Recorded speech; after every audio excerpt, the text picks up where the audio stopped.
Esther Ìgbẹ́kẹ̀lé. Mo ní kí sọ fún yín o, Ojútólé tẹlifíṣàn Ọlọ́run gbórúkọ ẹ̀ Ojútólé gbogbo nǹkan tẹ́ bá fẹ́ mọ̀ pátápátá nípa àwọn ojúlùmọ̀ àti àwọn ọ̀rẹ́ yín olólùfẹ́ yín nínú eré nínú fíìmù àti ní orílẹ̀-èdè àgbáyé ẹ máa rí lórí Ojútólé TV. Ó máa ń kọ́ni lẹ́kọ̀ọ́ ó dẹ̀ fún yín ní ìmọ̀ nípa ohun tí a kò ẹ máa wo ẹ má gbé kúrò bẹ́ẹ̀.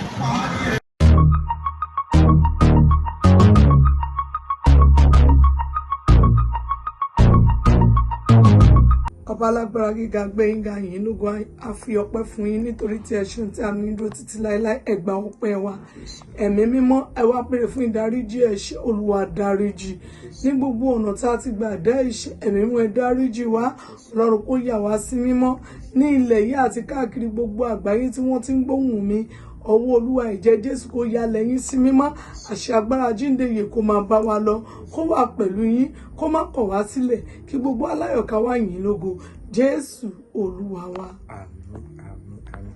Ìyá wa gẹ́gẹ́ bá a ti mọ̀ àwọn alẹ́ ní ká tiẹ̀ kí n pé a kú ọjọ́ ìbí inú oṣù yìí la wà yìí àwọn oṣù yìí sì pọ̀ gbogbo náà ni pé ọjọ́ ìbí àwa ọjọ́ mélòó kan sẹ́yìn ni ó yẹ kó lè nìkan fún wa nínú oṣù yìí ká tiẹ̀ máa bá ẹ̀yàn wájú náà kí lẹ ní fún àwọn aráalé nípa oṣù táwa yìí. Kábíyèsí n tí mo ní fún gbogbo àwọn aráalé nípa oṣù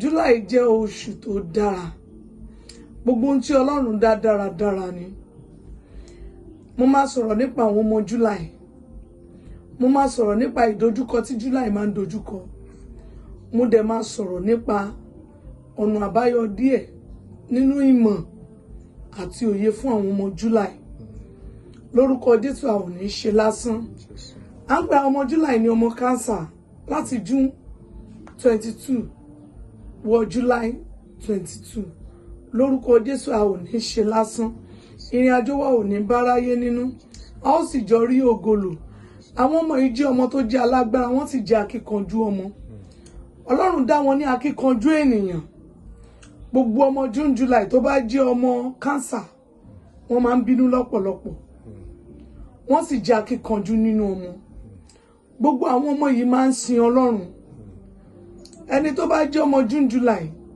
tó bá ní òun ò kí ń bínú ó ṣì oṣù wá ni kì í ṣe oṣù ẹ̀ ọmọ June July wọ́n jẹ́ ẹni tó jẹ́ pé akíkanjú ni wọ́n ohun tí wọ́n bá dẹ̀ ti dójúlé wọ́n máa ń fẹ́ try ní àṣeyọrí lórí ẹ̀ ó jẹ́ oṣù àṣeyọrí ó jẹ́ oṣù tó ní agbára ọmọ June July ó gbọ́dọ̀ máa gbàdúrà dáadáa kó má ní problem láti inú ọpọlọ kábíyèsí torí pé ìran cancer ni wọ́n akàn ni wọ́n máa ń bá jáde ọmọ June July ó gbọ́dọ̀ sá fún ẹja tí kò ní ìpẹ́ I'm still talking about nípa ìmọ̀ àwọn nǹkan kan wà tí ọmọ June July gbọ́dọ̀ ṣe tí wọ́n jẹ́ ọmọ cancer tó jẹ́ ìwọ̀ fún wọn. bẹ́ẹ̀ ni ọkọ tó bá fẹ́ wọn máa ń gbádùn wọn aya tó bá fẹ́ wọn máa ń gbádùn wọn ṣùgbọ́n tí wọn ò bá gbàdúrà dáadáa ogun lè kì í jẹ́ kán rí ìdíje òkò lé ọkọ. wọ́n sì jẹ́ akíkanjú ènìyàn lọ́pọ̀lọpọ̀ ọmọ June July jẹ́ ọmọ lọ́lá ẹ lọ wò dáadáa wọ́n máa ń rí ìdojúkọ o ìdánwò wọn máa ń dàbí tiná ni ó dàbí ẹni tó la góòdù tó la iná kọjá tó wá padà di gold wọ́n máa ń la ọ̀pọ̀lọpọ̀ ìdojúkọ kọjá ṣùgbọ́n ìdojúkọ wọn yẹn máa ń padà já sí ayọ̀ wọn ò ní padà sọ́dọ̀ wọn Ẹlẹ́dàá wọn láì ní ẹ̀rí dání àwọn ọmọ yìí jẹ́ ọmọ tó ní agbára sàrà àti ọmọ June July máa ń ṣe tó bá Ẹlẹ́dàá àti ìràwọ̀ tí wọ́n bá wá sáyé mu ìràwọ̀ omi ni wọ́n gbọ́dọ̀ fẹ́ ni tí wọ́n gbọ́dọ̀ sá fún ìràwọ̀ iná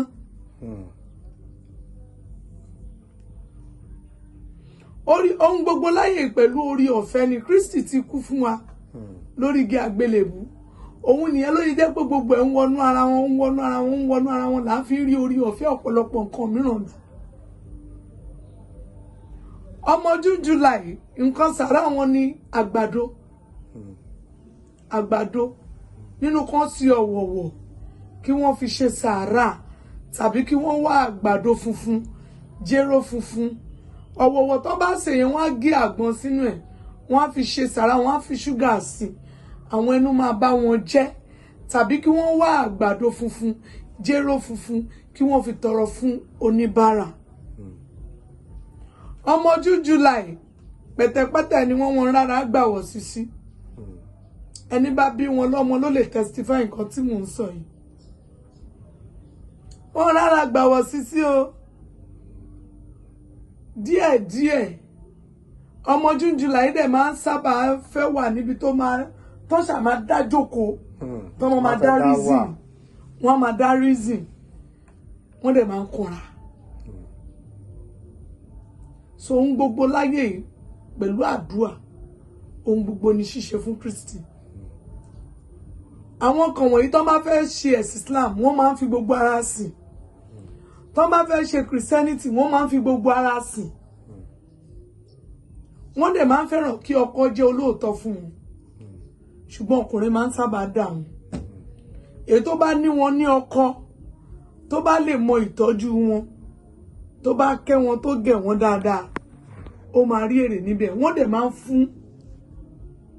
fún gan wọ́n lawọ́ wọ́n máa ń fún rúgbìn wọ́n dẹ̀ máa ń yọ̀ sí ayọ̀ gbogbo ìgbà tẹ́ bá rí wọn máa ń rẹ́rìn ni ní mọ̀ pé gbogbo stubbornness ayé yìí orí ọmọ July ló wà wọ́n máa ń stubborn tó máa ní èèyàn stubborn bẹ̀rẹ̀ ní bá rí wọn lọ́ọ̀kan ní bọ́dá ìdẹ̀ dá o wọ́n kàn máa ń rẹ́rìn ni àǹtí ìdẹ̀ dá o wọ́n kàn máa ń rẹ́rìn ni ṣùgbọ́n wọ́n burú wọ́n dẹ̀ bẹ̀. sọ àwọn sàrà wọn ni mo ti sọ nípa ọmọ July yẹn lórúkọ Jésù àdúrà wa máa gbà. ìyá wa ẹ̀tẹ̀ sọ sàárà kan táwọn aráàlú ti gbà mú ẹ jẹ́ ká tún wá sọ̀rọ̀ nípa sàárà gangan fún ẹni tí ọ̀nà bá dí mọ́ àbẹ́ni tí ó ń ní àwọn ìlàkọjá kan tó ń dojú kọ kí làwọn sàárà tó lè ṣe tọ́nà ẹ lè fi là fún padà. àdúrà wa gbà sàárà dá lọ́pọ̀lọpọ̀ láti máa ṣe Kristi gan fẹ́ràn àfúrúgbìn bí èèyàn bá ṣe sàárà ó máa rí ọ̀pọ̀lọpọ̀ ayọ̀ sàárà ń ré ikú dànù sàárà ń fari wálé sàárà ń ṣí ọ̀nà tó bá dí àwọn tá a lè fi ṣe sàárà náà ní tí ẹni ń jẹ yálà èso yálà oúnjẹ ẹ sí oúnjẹ ẹ dì í ẹ fún oníbàárà tí ẹ bá rí oníbàárà àwọn kan wà ládùúgbò ẹ náà tó yẹ pé ìyà ń jẹ wọn ń ṣe oníbàárà oníbàárà gan lówó jẹ tí ò bára lọ so ó máa ń dára kéèyàn ṣàánú ènìyàn kò wọ ẹni tí kò ní aṣọ ìwọ lọ ṣàánú ẹ dáṣọro ẹ ó rí i pé ọ̀nà máa là sàrà dá lọ́pọ̀lọpọ̀ láti máa ṣe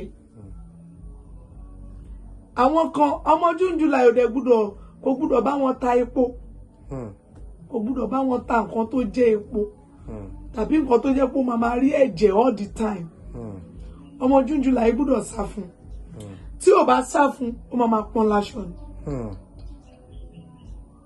ó máa pọ́n láṣọ ni ara mi wọn ò gbàbẹ̀ yẹn rárá kò láìlà kọjá yẹn kọjá wọ́n lórí ọ̀fẹ́ láti wọṣọ white wọ́n lórí ọ̀fẹ́ láti wọṣọ blue wọ́n lórí ọ̀fẹ́ láti wọṣọ green ṣùgbọ́n nǹkan tó ń jẹ́ mọ́ pupa àwọn wọṣọ pupa à ń gbé ìrìn àjò pupa kò bá ìrìn àjò wọn mu gbogbo oṣù pátá ló ní àwọn nǹkan tí ó yẹ kó máa ṣe dẹ́ mo ti sọ nínú afárá tí mo ṣe lọ sẹ́yìn ìpè orí ọ̀fẹ́ wà púpọ̀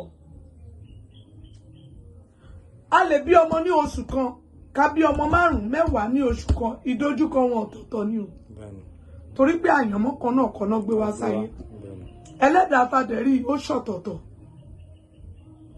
ẹlòmíín tó kàn ìjọ tí ẹlòmíín bá ti free mind ẹ̀ tó bá rí ìdojúkọ tó bá ti free mind ẹ̀ ìjọ yẹn ló bọ́ kú òun òun ẹlòmíì kó kàn máa yin Ọlọ́run kó kàn máa yin kó máa kọrin kó free heart ẹ̀ kó free mind ẹ̀ contract tó lè máa bọ́ sí ṣùgbọ́n ogun tẹ́rí yẹn tó bá ti focus lórí ogun yẹn kì í ṣẹ́ bọ̀rọ̀ ogun yìí ni ogun yẹn máa wò pé yes òun ríbi jókòó òun dẹ́rù bá túraká. So ọ̀pọ̀lọpọ̀ sàrà ló wà nílẹ̀ tí èèyàn lè ṣe. Kọ́kọ́ béèrè lọ́wọ́ ẹlẹ́dàá rẹ̀ kí ni ohun tó fẹ́. They always tell people that tó bá lọ sọ́dọ̀ wòlíì tàbó lọ sọ́dọ̀ aláàfáà bó lọ sílé yẹmí wa bó lọ sí anywhere àbó wá sí temple wájú Ọlọ́run wá gbàdúrà kọ́kọ́ bẹ̀ ẹlẹ́dàá ẹ̀ náà. Bíbélì wípé ègbé ni fún ẹni tó ń bá ẹlẹ́dàá rẹ̀ jà. So ìwọ tó ń bá ẹlẹ́dàá ẹ̀ jà wá lọ sọ́dọ̀ wòlíì olóòlọ gbàdúrà bó lọ sọ́dọ̀ pásítọ̀ ẹlẹ́dàá yìí ò lè jẹ́ ó gbà. Mama tako ni. Ó máa tako gbogbo ohun tó bá ń ṣe. So mommy daddy ẹ fúnra yín ẹ lọ sínú ìyẹ̀wù yín lọ́nà wo lẹ fi bá ẹlẹ́dàá yín jà. Ẹlòmíì gan kò tún ẹlẹ́dàá ẹ̀ ṣe. Ó dẹ̀ expect pé kọ́nà là. Ẹlòmíì kò tiẹ̀ ẹlòmíì ti lọ ṣọ́ọ̀ṣì lọ gbálẹ̀ ṣọ́ọ̀ṣì gbẹ̀yìn sí kò lè ṣe nítorí pé ó ti gbé rẹ̀ ga ju ibi tí Ọlọ́run gbé sí lọ. Ẹlòmíì ò tiẹ̀ wọ mọ́ṣáláṣí láti lọ tún mọ́ṣáláṣí ṣe. Àwọn nǹkan kan wà Ọlọ́run tá à ń sìn náà kì í ṣe Ọlọ́run ẹ̀tàn o. I always tell people a lè kan Ọlọ́run àbí tá a bá ń tanra wa. Ṣùgbọ́n àwọn nǹkan kan wà tó jẹ́ pé a gbọ́dọ̀ máa fi tu Ọlọ́run lójú. A gbọ́dọ̀ fi tu Ọlọ́run lójú láti lè rí ìdùnnú Ọlọ́run. Lórúkọ Jésù àdúrà wa máa gbà. Ojú ò ní tì wá. Ẹ jẹ́ ká múra sí ọ̀rọ̀ ìgbé ayé wa. Màá dẹ̀ tún mẹ́nu bà àlá. Allah is a one prophet tí Ọlọ́run dá fún ọ. Wòlíì àkọ́kọ́ tí Ọlọ́run yàn fún ọ, tí Ọlọ́run yàn fún èmi, òun ni àlá. Ṣùgbọ́n ta ló ń túmọ̀ àlá rẹ fún? Ọ̀pọ̀lọpọ̀ ẹlòmíràn lónìí ó láàlá ó dẹ̀ wò pé wo tí bá ti wọlé máa pray jàre tí bá ti gbàdúrà ogun yẹn ti ṣẹ́. Àlá yẹn ń béèrè nǹkan kan lọ́wọ́ rẹ ni mọ́mì. Àlá yẹn ń béèrè nǹkan kan lọ́wọ́ yín ni dádì. Lóòótọ́ wàá gbàwẹ̀ wàá gbàdúrà at the end of the day àlá yẹn padà ṣẹ. Mọ́mì ẹ̀ kíyèsí pé ó nílò lóòótọ́ tá a bá ní ká wọlé ayé tá a wà ní ìsìn wọ́n ti sọ ọ̀pọ̀lọpọ̀ wòlíì lẹ́nu wọ́n ti sọ gbogbo àwọn pásítọ̀ lẹ́nu wọ́n ti sọ àwọn ènìyàn lẹ́nu lọ́tàràbọ̀ kò wò bóyá ṣe ìránṣẹ́ yìí zì. Kẹ́lẹ́ tó gbé ẹ̀kọ́ tó ṣọ́nà fún kó tó sọ the right things mi ì sọ àwọn tó ń lo òmò o àwọn tí ẹ̀mí Ọlọ́run dìdí ìpè inú wọn tí wọ́n sọ̀rọ̀ nípa ẹ̀mí Ọlọ́run ní tòótọ́ tí wọ́n sì ń sọ̀rọ̀ nípa Kristi Jésù olùgbàlà wọ́n wà láàyè. Àwọn àlùfáà Ọlọ́run ní tòótọ́ wọ́n wà láyé yìí tí wọn ò dẹ̀ kú tí Ọlọ́run dẹ̀ ń jẹ́ èmi ni fún wọn. Ṣùgbọ́n mọ́mì dádì gbogbo ohun tí máa sọ níparí ẹ̀ ní pé ẹ kíyèsí ara yín. Ẹ jẹ́ ká tọ́jú ara wa. Dádì sà bá fẹ́ ká ọkọ̀ 2017 2027 Tinubu ló máa wọlé. Lẹ́lẹ́kejì. Ẹ gbọ́ mẹ́sẹ̀jì tí a ti sọ sẹ́yìn ni. Ẹ sọ bẹ́ẹ̀ tún sọ. Bàbá àwọn ẹ̀dá kan wà á ti kà wọ́n ní àṣàyàn. Ohun tí wọn ò lè ṣe yẹn ẹgbẹ́ bá gbọ́ nínú ọ̀fọ́rọ̀ mi tí mo ṣe lọ sẹ́yìn àwọn kan rẹ́dì láti ṣe. Ó náà gbọ́ pé ó ń sunkún kiri. Wọ́n ní o gbàwó ló ní ọ̀sà. Wọ́n ní o ṣètò oníwòlíì ń gbẹ ẹ. Wọ́n dẹ̀ lájú ẹlẹ́ wọn gbọ́pọ̀ ẹ̀ má gbàgbé pé ńtọ́ ni o ṣe yẹn làwọn tó gbọ́pọ̀ ẹ̀ ṣe. Mo ń sọ̀rọ̀ nípa ìmọ̀ òye Ọlọ́run. Kìkìdá pé kí gbogbo wa lọ gbàdúrà dáadáa. Kíní kan ló lè yẹsẹ̀ láwo òun ni kú. Ẹ gbọ́ mi sà. Ẹ wò tá a bá gbàdúrà dáadáa bàbá yẹn ló máa wọlé kó sí nǹkan. Tó bá wá wọlé ṣé orílẹ̀-èdè àwa dáa ni àdá tún máa bá lọ bá ṣe ń bá lọ báyìí. Ó kù sọ́wọ́ adáni wáyé tó dá gbogbo wa. Ó kù sọ́wọ́ Ọlọ́run. Ẹ mọ̀ pé mo ti sọ̀rọ̀ yìí sẹ́yìn. Ọ̀nà àwọn kan alágbára Ọlọ́run sọ olóò láì jìyà lórúkọ Jésù àdúrà wa gbà ní ṣe lásán ìlérí Ọlọ́run máa ṣẹ mọ́ wa lára ṣẹ́ ni bẹ́ẹ̀. Tá bá fẹ́ kàn sí báwo la ṣe lè kàn sí. Phone number mi ni 08026040244 08026040244. Second line ni 09061346865 09061346865. Second line mi nìyẹn. Lórúkọ Jésù àdúrà wa máa gbà ó. Ìwọ tó ṣẹ́gun sí lórí ọmọ ẹ, èmi tí mo ṣẹ́gun sí lórí ọmọ mi, gbogbo alájọ máa jẹun ọmọ o. A ò ní fàìsàn ló. Ẹ má dúró lórí orílẹ̀-èdè nìkan o. Ẹ jẹ́ kémi àti ẹ̀yin, ẹ jẹ́ ká tẹpá mọ́ṣẹ́, ká dẹ̀ tẹpá mọ́ ìgbìyànjú wa lórúkọ Jésù. Ọlọ́run yóò dé ìgbìyànjú wa ládé o. Àwọn kan ti lówó, wàláhì Ọlọ́run ti kẹ́ wọn. Ọkàn máma complain ni. Olówó máa wà nípò lówó, táníkà máa wà nípò tálákà. Ọlọ́run ló tó. Ètò Ọlọ́run ni sà. Kìkìdá ẹgbẹ́ káwa náà gbàdúrà fúnra wa. Ipò tá a fẹ́ dé láyé k'Ọlọ́run mú wa débẹ̀. Kò sẹ́ni tó máa wà níbi gíga tó máa ní kóhun jábọ́. Ẹ jẹ́ a kú omi ẹ̀. Ó tọ̀rọ̀ lásán. Àdúrà wa gbà. Hey, thanks for watching this video. Subscribe on our YouTube channel. Subscription is free. You can call us on 0080597807 for your event coverage. Thanks.